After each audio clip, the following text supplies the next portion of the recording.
Assalamualaikum warahmatullahi wabarakatuh. Halo, Bapak Ibu guru hebat di seluruh Indonesia. Perkenalkan, nama saya Imam Arifuddin. Saya guru bahasa Indonesia di SMP Negeri 206 Jakarta. Pada kesempatan ini, saya mau bercerita sedikit tentang pengalaman saya dalam mengajar bahasa Indonesia, khususnya dalam materi kelas 9, materi cerita pendek. Ketika saya mengajar materi cerita pendek, kemudian saya meminta anak-anak untuk membuat atau menulis cerita pendek, anak-anak banyak mengalami kesulitan, khususnya ketika harus menemukan ide cerita.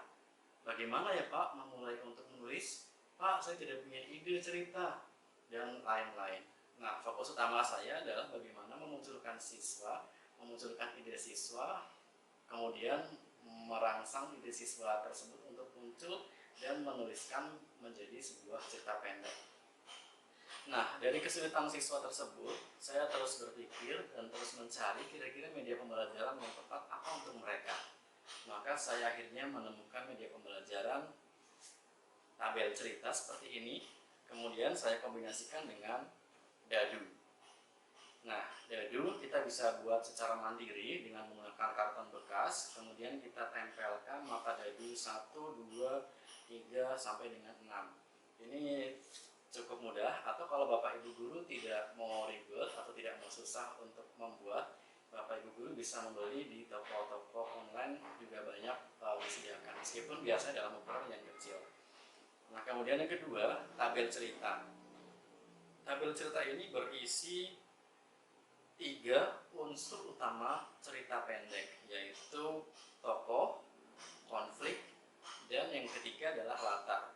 Ini saya kombinasikan dengan dadu tadi, yaitu 1, 2, 3, 4, 5, 6. Nah, ini akan sangat menantang siswa dan sangat menyenangkan untuk kita lakukan sebagai sebuah permainan awal untuk memantik atau merangsang ide siswa agar ide siswa mereka keluar.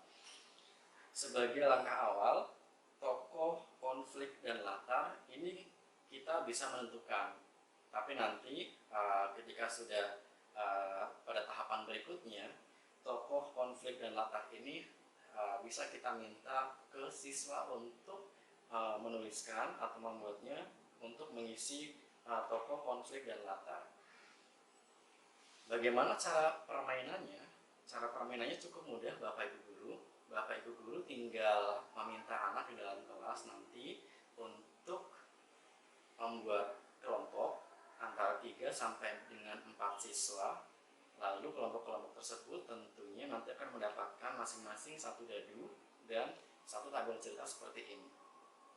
Selanjutnya, setelah kelompok terbentuk, mintalah salah satu siswa di dalam masing-masing kelompok untuk melempar dadu secara bersamaan.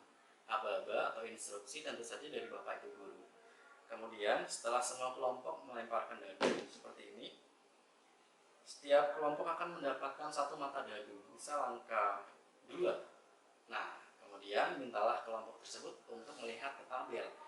Mata dadu 2 menunjukkan apa? Menunjukkan ternyata di sini adalah anak laki-laki. Kemudian anak laki-laki tersebut konfliknya adalah pergi dari rumah dan latarnya adalah di sebuah rumah kosong. Nah, maka kelompok tersebut harus membuat cerita dengan 3 kriteria tersebut. Nah, pada langkah awal ini sebaiknya mintalah siswa dalam kelompok itu untuk membuat cerita pendek secara lisan. Kemudian batasilah waktu misal dalam cukup 1 menit. Nah, nanti tantangannya tentu akan semakin meningkat, 1 menit, 2 menit, kemudian sampai dengan 3 menit, sesuai dengan kebutuhan Bapak Ibu guru di kelas.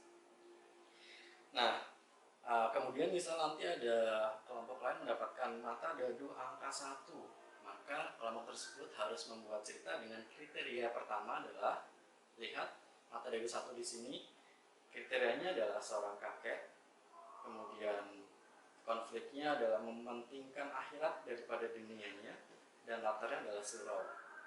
Nah, kelompok tersebut harus membuat cerita pendek nanti secara lisan di dalam kelompok bersama-sama berantai.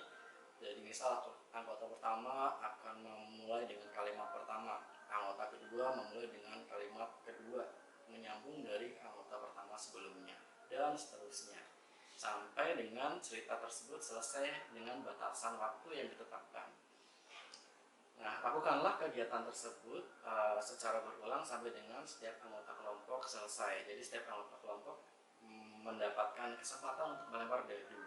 Setelah semuanya mendapatkan kesempatan, kemudian dibuat cerita, maka kegiatan tersebut bisa kita akhiri. Kemudian lanjut ke dalam tahapan berikutnya adalah kegiatan secara mandiri. Nah, kegiatan secara mandiri bisa dibahaskan untuk anak-anak. Apakah mereka mau mengambil dari tabel cerita ini atau mau mereka mengambil ide dari luar tabel cerita yang sudah ditetapkan. Tentu anak-anak setelah melakukan permainan ini pasti mereka akan ada yang mungkin mendapatkan ide di luar tabel. Nah, tentu kita tidak boleh membatasi, kita bisa memberikan kesempatan kepada anak-anak tersebut untuk membuat cerita dengan kreativitas mereka. Nah, demikianlah Bapak Ibu Guru hebat, media pembelajaran yang dapat saya bagikan ke Bapak Ibu Guru. Semoga bisa menjadi inspirasi Bapak Ibu Guru ketika mengajar di kelas nantinya. Baik, terima kasih. Tetap semangat dari rumah, tetap sehat, dan Assalamualaikum warahmatullahi wabarakatuh.